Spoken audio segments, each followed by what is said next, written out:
হুমায়ুন কবির বলেছেন যে আপনি মুর্শিদাবাদ গেলে আপনাকে মাটিতে পুঁতে ফেলবে। কবে যেতে হবে হুমায়ুন কবিরকে বলুন।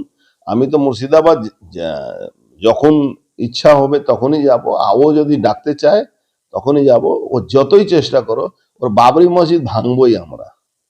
আর থাকলো হুমায়ুন কবির কত ধান কত চাল আমরা বুঝিয়ে দেবো, চিন্তা করার কিছু নেই। বাবরি মসজিদ এখন তো স্ট্রাকচার দাঁড় করেছে, না না বানালে ভাঙতে কি মজা আছে? বানাবে তাহলেই তো ভাঙবো। আরে ইতিহাস তো আছে রে বাপ, ভেঙেছি তো আমরা, আবার ওকেও ভাঙবো। আর ভারতবর্ষ থেকে, ভারতবর্ষের মধ্যে মুসলমান ক্ষমতায় রাজত্ব করবে, হিন্দুদেরকে মারবে, এটা আর হবে না। হিন্দুরা জেগে গেছে। হুমায়ুন কবির মতন কত হুমায়ুন কবিরকে ওখানে কবর দেবো আমরা, আপনি দেখুন, ওয়েট করুন।